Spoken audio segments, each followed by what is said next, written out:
There's a certain type of person who moves through the world untouched by its chaos. They don't argue. They don't defend. They don't need to prove anything. And because of this, they're impossible to control. You've met them. Maybe you've wondered what makes them different. The answer is simpler than you think, and more powerful than you realize. Most people are controlled without ever realizing it, not by force, not by commands, but by their own desires. Think about it. The person who desperately wants approval, they'll bend themselves into shapes just to get it. The person who craves status, they'll sacrifice their peace for a title, a car, a perception. The person who needs to win every argument, they've already lost because their emotions are predictable, their buttons are visible, and anyone who sees them can press them. This is how control works in the modern world. It's not about chains, it's about leverage. And the leverage is always the same, what you want.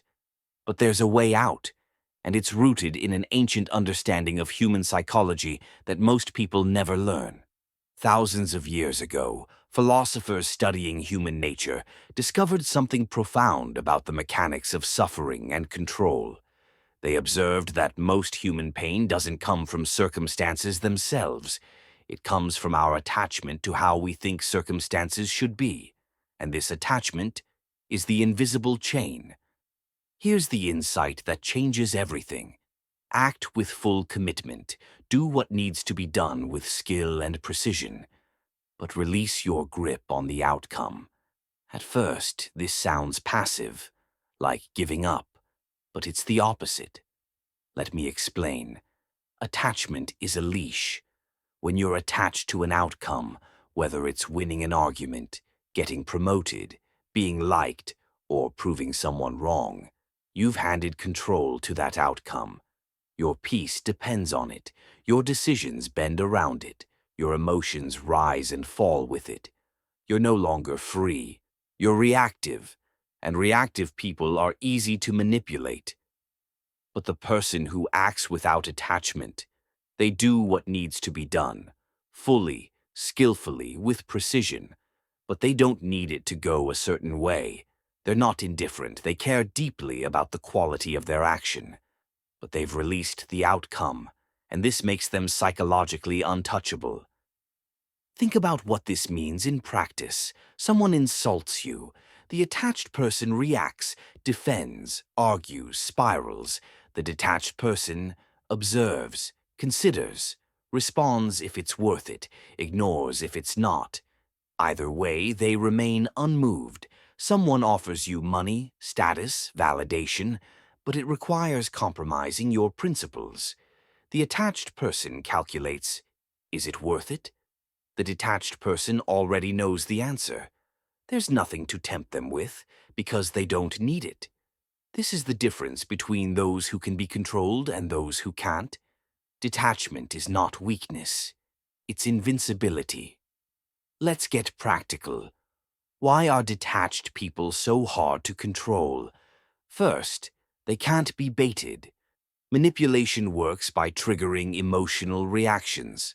Anger, jealousy, fear, greed. But if you don't want what's being dangled in front of you, or you don't fear what's being threatened, the manipulation has no grip. You're like water.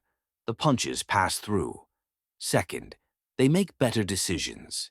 When you're desperate for an outcome, you distort reality to fit what you want to see.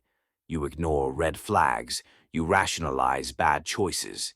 Detached people see clearly, because they're not twisting the facts to serve a desired conclusion. Third, they conserve energy. Attached people exhaust themselves chasing, defending, worrying. Detached people act when action is needed, and rest when it's not.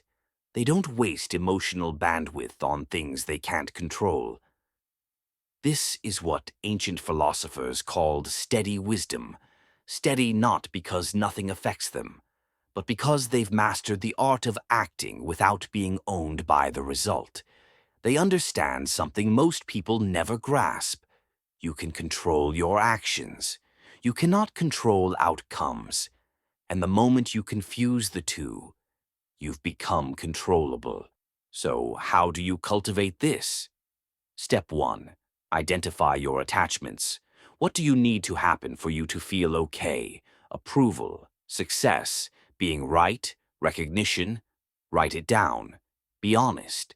These attachments are your weak points, the places where you can be manipulated, where your peace can be stolen. Step 2. Shift focus from outcome to action. Ask yourself, what is the right thing to do here? Not, what will get me what I want? Do the thing that aligns with your principles and let the results unfold as they will. Step 3. Practice small detachments. Post something without checking the likes. Have a conversation without needing to convince the other person. Do good work without announcing it. Notice how it feels. Notice the freedom. You'll still care. You should care. Quality matters. Effort matters. Doing the right thing matters. But your peace will no longer depend on outcomes you can't control. And that is power. This understanding, that freedom comes from releasing attachment to outcomes, has been tested for thousands of years. Not in theory. In the most extreme circumstances human beings face. And it remains true because it's not philosophy for its own sake. It's a precise description of how human psychology actually works. The less you need, the more powerful you become. Not because you stop caring, but because you stop being owned by what you care about. People who want nothing can't be controlled.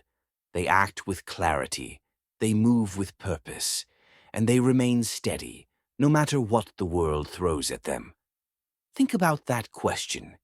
You don't have to answer it here, but sit with it, because the moment you see your attachments clearly, you begin to loosen their grip.